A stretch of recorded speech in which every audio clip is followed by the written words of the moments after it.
बंदिश असरात जादू का मसला, इस वजह से रिश्ते में बंदिश की वजह से मामला हल नहीं हो रहा है। इधर रिश्ता हो गया लेकिन रुकावट की वजह से बात आगे बढ़ नहीं रही। आप दुआ फरमा दें खैर के साथ शादी हो जाए। वालदा की ज़हनी तबीयत बहुत ख़राब है, गुस्सा करती रहती हैं, उनके लिए दुआ फरमा दें। दिल से दुआ है जी, लेकिन बंदिश नहीं है। ख़वातीन की जो आजकल शादियाँ नहीं हो रही, मैं चीख चीख के थक गया, ये बंदिश नहीं है। किसी के बाप में दम नहीं है कि बंदिश करा के औरत की शादी रुकवा दे। मसला ये है कि एक मिसाल दे देता हूँ मैं कि देखो 50 रोटियाँ हैं, खाने वाले बंदे कितने हैं? 100 हैं। अब एक एक रोटी 50 बंदों में डिवाइड करोगे तो 50 को बाकियों को मिलेगी। अब बाकियों को मिल नहीं रही, वो कह रहे हैं हम पे बंदिश लगा दी, हमारे हिस्से में रोटी आ ही नहीं रही है। तो रोटी है ही नहीं तो मिलेगी कहाँ से? तो जो निकाह करने वाले बंदे हैं वो मार्केट में बहुत थोड़े हैं, और निकाह करने की चाहत रखने वाली औरतें होलसेल के हिसाब से हैं, डबल से भी ज्यादा हैं। मैं आबादी का रेशो नहीं बता रहा, निकाह करने वाले और निकाह के लायक मर्दों की बात कर रहा हूं। तो वो जब थोड़े हैं और लड़कियां ज्यादा हैं तो कहां से शादी होगी? बंदा ही नहीं है मार्केट में। उसका हल यही है कि 50 रोटियों को शेयरिंग पे दे दिया जाए, 2 बंदे एक रोटी में क्या हो जाएं? शरीक। तो रोटी की मिसाल आदमी की है, तो शेयरिंग पे मियां मिल रहे हैं। अब किसी ने पूछा तो बता रहा हूं भाई, मैं क्या करूं यार। कल भी किसी ने कहा कि अपनी बेटी को लेकर आ गए, रिश्ता ही नहीं है, रिश्ता ही नहीं है। मैंने कहा भाई रिश्ते मार्केट से शॉर्ट हैं। शादीशुदा बंदे का रिश्ता चाहिए तो मैं बताने के लिए तैयार हूं, अपना नहीं किसी और का, कि वो ऐसे है, मैरिड है, दूसरी करना चाहता है तो दूसरी पे दे दो। शेयरिंग पे ही मियां मिलेगा भाई आपको। 1/4 मिलेगा, 1/3 मिलेगा और आधा मिलेगा, हाफ मिलेगा। पूरा मियां इस जमाने में मिलना नामुमकिन नहीं है, लेकिन मुश्किल बहुत है। अब उसमें मसला ये है कि शेयरिंग पे बंदे हैं लेकिन वो बंदे तैयार नहीं है शेयरिंग के लिए, रोटी 2 हिस्सों में डिवाइड होने के लिए तैयार नहीं है। तो दोनों तरफ मसाइल हैं। तो ये बंदिश जादू वादू का मसला नहीं है, ये एक समाजी मसला है जो 2-2, 3-3 शादियों के जरिए ही हल होगा, इसके अलावा इसका कोई हल नहीं है। समझते हो? नजम साहिब और अजीज़ुर रहमान की सेहत और हालात की दुरुस्तगी के लिए दुआ फरमाएं। दिल से दुआ है जी, अल्लाह ताला इनको सेहत भी अता फरमाए, हालात भी फरमाए। किसी ने कोई सवाल पूछना है जल्दी से पूछे भाई। हाँ, मोबाइल पे नोट किया हुआ है, कोई बात नहीं, बस ये मोबाइल मुझे दिखा दिया आपने। वैसे कराची में यूँ लेके गए ना तो मोबाइल भी जाएगा, आप भी जाएंगे। निकाह के लिए जहाँ पैगाम भेजा वो बरेलवी जमात से ताल्लुक़ रखते हैं और मैं तबलीगी जमात से ताल्लुक़ रखता हूँ। लड़की वाले ये एतराज़ कर रहे हैं कि हम नज़र न्याज को नहीं मानते, ना ही करते हैं, और निकाह के लिए अपने किसी पीर हज़रत से मशवरा और इस्तिखारा करेंगे।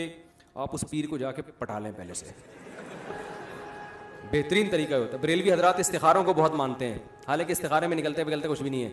तो आप जाके उस पीर को पटा लें, बोले तू इस्तिखारा निकाल दे, डन है, डन है ये। इसके अलावा वरना वो ऊट पटांग कुछ भी इस्तिखारा निकाल, सारे बरेलवी ऐसे नहीं होते लेकिन बहुत से बरेलवी इस्तिखारे में कुछ भी नहीं निकलता है कि यहाँ करो या ना। इस्तिखारा तो एक दुआ है, बस वो दुआ है, जो होगा वो बेहतर हो जाएगा। ये बंद हो गया आपका मोबाइल, बस वो सवाल हो गया ना, तो जाके ना वो क्यों कर लें कि वो जाके ना, हाँ निकाह मैं पढ़ा दूंगा आपका इंशाल्लाह। मेरा अपना भी ग्रीन चैनल में एक निकाह हुआ है, उनका भी इस्तिखारा नहीं निकल रहा था। हाँ, फाइल फेस वैल्यू पे तो बिक सकती है। फेस वैल्यू का मतलब जितने की फाइल खरीदी है बगैर प्रॉफिट के आगे बेच दें, उसका मतलब होता है दस्तबरदार हो रहे हैं इस एग्रीमेंट से, प्रॉफिट के साथ नहीं बेच सकते। और भाई किसी ने कोई सवाल पूछना हो, बीवी को गुस्से में बोला कि मैं तुझे तलाक दे दूंगा, तो ये तलाक नहीं है, तलाक की धमकी है।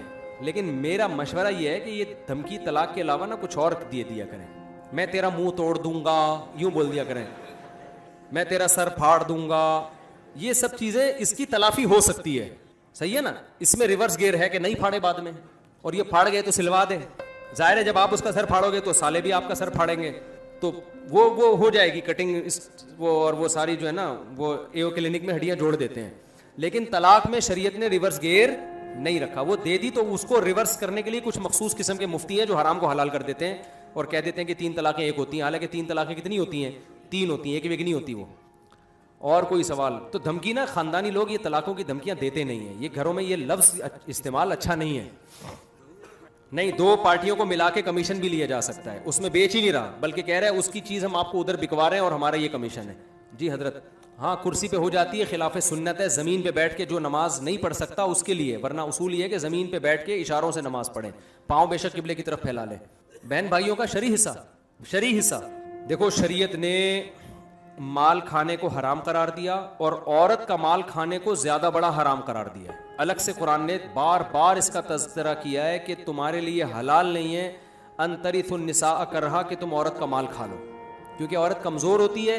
तो इसलिए इस्लाम ने उसके माल के खाने को हराम करार देना ज्यादा बड़ा जुर्म कर, जैसे यतीम कमजोर होता है ना, तो उसके बारे में कुरान ने क्या कहा, जो यतीम का माल खाते हैं ऐसे जैसे आग के अंगारे पेट में डाल रहे हैं। तो बहनों की, बीवी की, बेटियों की जो माल है उनके पास, बेटियों का तो नहीं खाया जा सकता।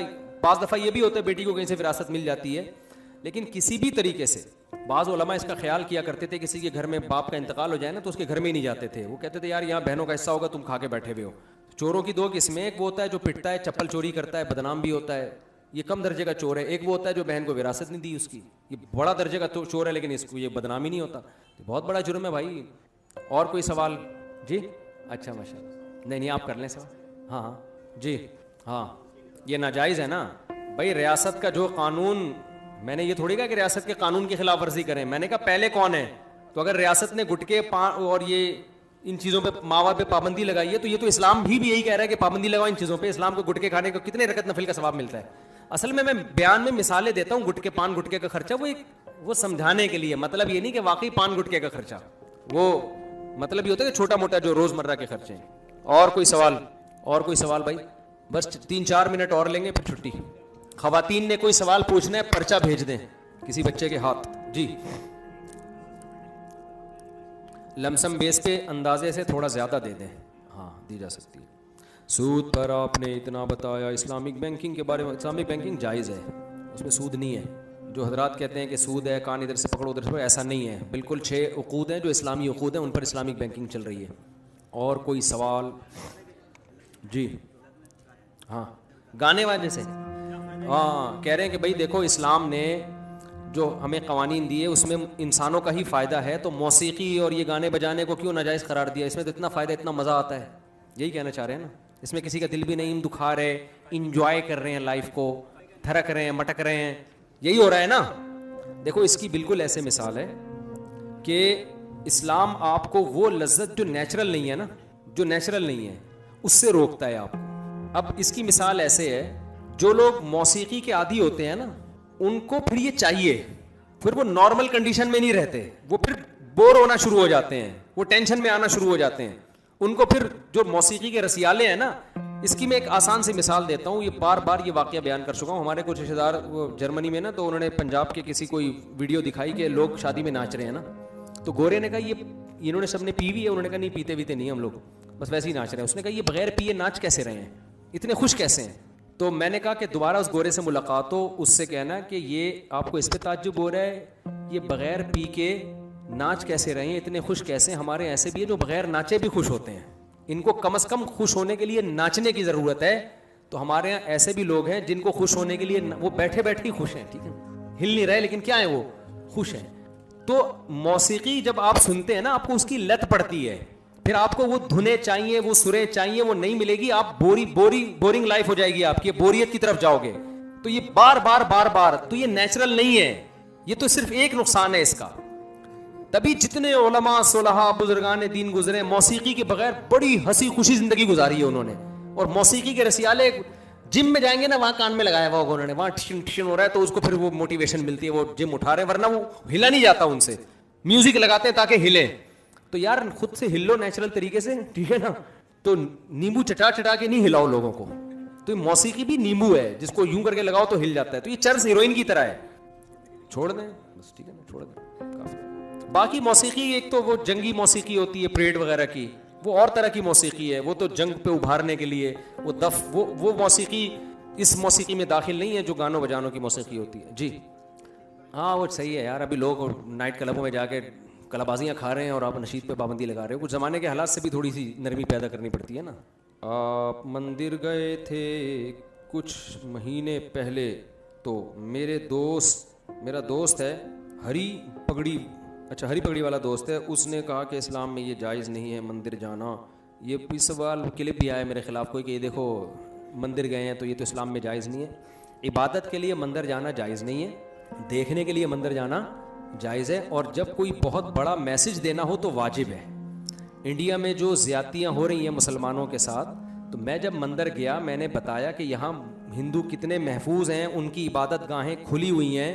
ये मैसेज मेरा इंडिया गया है, इतने लोगों के शुक्रिया मौसूल हुए हैं कि इतना अच्छा मैसेज गया है। हिंदुओं ने रिएक्शन किया उसके ऊपर कि यार अच्छा इतने आज़ाद हैं, हम तो समझते थे कि पाकिस्तान में मंदिर है ही नहीं, उनको पता चला कि पाकिस्तान में हिंदुओं को किस कदर मजहबी आजादी है, तो एक बड़ा बेहतरीन मैसेज गया और इसी वक्त की जरूरत थी ये मैसेज जाना, ताकि मुसलमानों के साथ वहां ज्यादती ना हो, वहां उनको आजादी मिले कि यार हम, और सिर्फ पठानों के बीच में हिंदुओं का मंदिर, पठान तो इस्लाम के बारे में बड़े गैरतमंद होते हैं ना, मैंने कहा इतने गैरतमंद पठान उनके बीच में मंदिर है और वो महफूज हैं।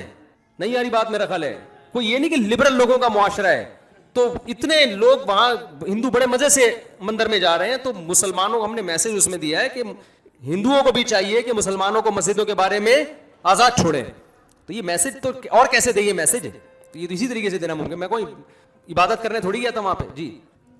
हाँ नहीं नहीं, जायज नहीं है। जब तक शेर आपके नाम ट्रांसफर नहीं हो जाता ना, तो उस वक्त तक कब्जे का तस्वुर। आपने शेर खरीदा तो शेर जब आपके नाम ट्रांसफर होगा, आपके नाम होगा, उसके बाद आप आगे उसको बेच के प्रॉफिट कमा सकते हो जी। नहीं, वो जायज नहीं है, नहीं। हाँ, फेस वैल्यू पे आप बेच सकते हैं बगैर प्रॉफिट के, बगैर जितने का शेर खरीदा उतने का बेच सकते हैं बगैर कब्जे के, क्योंकि वो बेचना दस्तबरदारी कहलाएगा कि आप उस सौदे से दस्तबरदार हो रहे हैं, प्रॉफिट के साथ नहीं बेच सकते। जब दो ही होंगे तो उस एक ही को मौलवी बना दिया तो क्या करेगा वो? 4, 6, 8, 10, 15, 20, 25, 30 हो तो 2-4 को मौलवी बना दिया, 1-2-4 को फौज में भेज दिया, 2-4 को अदली में भेज दिया, 2-4 से टमाटर बिकवा लिए, फिर सारे काम हो जाएंगे। स्पीड थोड़ी सी बढ़ाने की ज़रूरत है जी। क्या कह रहे हैं? बस आखिरी सवाल ले लेते हैं उनका। वालेकुम अस्सलाम। है भाई? अबे भाई, ख़वातीन की विलादत के बाद जब ब्लीडिंग होती है, निफास का खून आता है, तो ये पूछ रहे हैं कि वो टाइम औरतें अपनी माँ के घर गुजारें या शोहर के घर, वो जहाँ मर्जी गुजारें, आपस की अंडरस्टैंडिंग्स, कोई इद्दत के हकाम उसमें नहीं आते। भाग के लड़का थोड़ी भाग के शादी करता है, लड़की को भगा के शादी नहीं करो भाई, कल आपकी भी बेटियां होंगी। जब बेटियों को पता चलेगा हमारी अम्मा की ऐसे शादी हुई थी, घर से भागी थी, तो कहेगी बेहतरीन ऑप्शन, अब्बा ने हमारे लिए रास्ते खोल दिए, हम भी भागेंगे। फिर आप रोकोगे कैसे उसको? कोई बात नहीं, अंदाजे से कर लें। दूल्हा दुल्हन की एंट्री पर अस्माउल हुस्ना चलाना जायज़ है? जायज़ है। अच्छी बात है, अस्माउल हुस्ना चला रहे हैं यार। कहाँ एंट्री हो रही है दूल्हा दुल्हन की? हॉल में। तो दूल्हा दुल्हन की एंट्री थोड़ी होती है वलीमे में, है वलीमे में होती है ना। पहले तो निकाह ही नहीं हुआ तो वो तो अलग अलग बैठते होंगे ना, ये साथ ही बैठ रहे होते हैं। बेगैरती फैल रही है और कुछ भी नहीं है यार, बेगैरती फैल रही है। देखो, एक अंग्रेज औरत ने लिखा है, अंग्रेज ईसाई औरत ने, उसने कहा हमारी सोसाइटी में जो बर्बादी आई है ना, हमारे पादरियों ने मंगेतर को मंगेतर के साथ बात करने की इजाज़त दी। इस्लाम में हराम है ये, जब तक मंगेतर है 100% अजनबी है आपके लिए। तो उसने कहा उसके लिमिट को क्रॉस करते करते फिर जिना शुरू हो गया, फिर लोगों ने शादी करना छोड़ दी, क्योंकि मर्द को जब फ्री में मिल गई, उसने कहा यार शादी की टेंशन क्यों लो। ये ईसाई औरत ने लिखी है ये बात। उसने कहा इस्लाम की खूबी ये है कि इसमें उलमा ने चेंजिंग नहीं की। उन्होंने लिखा कि भाई जब मंगेतर है तो जब निकाह के बगैर बिल्कुल वो अजनबी है आपके लिए, तो क्यों इस्लामी हकाम को तोड़ मोड़ कर रहे हो? दूल्हा दुल्हन जब तक निकाह नहीं होता वो एक दूसरे के साथ मिलके नहीं बैठ सकते, वो अलग अलग बैठे। तो वही धजिया ना उड़ाओ जो गोरों ने उड़ा के पूरा खानदानी निजाम तबाह कर दिया। आखिरी सवाल, बस जवाब दे दें थोड़ा बहुत जो समझ में आए उस वक्त। हैं? हाँ, नशे तो सारे हराम है मेरे भाई। सिगरेट वगैरह ये नशा नहीं है। नशा की डेफिनेशन ये है कि पीने के बाद दिमाग आउट हो जाए, तो सिगरेट पीने के बाद तो सेट हो जाता है दिमाग। सिगरेट के गलत होने की वजह नशा नहीं है, सेहत का नुकसानदेह होना, सेहत के लिए नुकसानदेह, इसलिए वो मकरूह है, नापसंदीदा है। क्या बोल रहा भाई? क्रिप्टो करेंसी के इत्मीनान नहीं है हमें उसके जायज़ होने पर, उसमें बड़े मसाइल हैं। हवाई चीज़ है वो, हवाई, किसी भी वक्त सॉफ्टवेयर ही मार्केट से गायब हो गया तो बैठ जाओगे। मेरे शौहर बैंक में और इस्लामी नहीं है, क्या मैं अपने बच्चों को हराम खिला रही हूँ? हालांकि वो खुद भी चाहते हैं कि जानते हैं बैंक की नौकरी हराम है और कोई दूसरी जॉब भी नहीं मिल रही। देखो, शौहर के लिए सूदी बैंक में जॉब करना हराम है और वो अपने बच्चों को, बीवी को हराम ही खिला रहे हैं। अगर सूदी बैंक में ऐसी जॉब है जिसमें सूद में किसी तरह से इन्वॉल्वमेंट है, एक है सूदी बैंक में चौकीदार हैं, वो तो एक अलग चीज़ है ना, वो तो पैसों की हिफाजत करने वाला काम है। तो लेकिन औरत के लिए शौहर की आमदन से लेना जायज़ है। वो तो हराम खिलाने का गुनाह होगा, मगर औरत को हराम खाने का गुनाह नहीं होगा, क्योंकि अगर वो जॉब नहीं कर रही है तो वो डिपेंड क्या किसकी आमदन पर? शौहर की आमदन पर। और बच्चे जो नाबालिग बच्चे हैं या बेटियां, चाहे वो बालिग ही क्यों ना हो, उनका जिम्मेदारी बाप पर है। तो अब अगर बाप उनको सूदी आमदन से खिला रहा है, बीवी को भी बच्चों को भी, तो बीवी बच्चों को इंशाअल्लाह गुनाह नहीं होगा इससे, लेकिन शौहर गुनाहगार होगा कि हलाल कमा के क्यों नहीं खिला रहा। समझते हो? अलबत्ता जो बालिग बेटे हैं उनके लिए फिर अब्बा की आमदन से खाना जायज़ नहीं है। नहीं, हुक्म तो मारने पीटने का है, लेकिन इस ज़माने में नहीं मारे पीटे हैं, वो और बिगड़ जाते हैं। चलें भाई, अल्लाह ताला से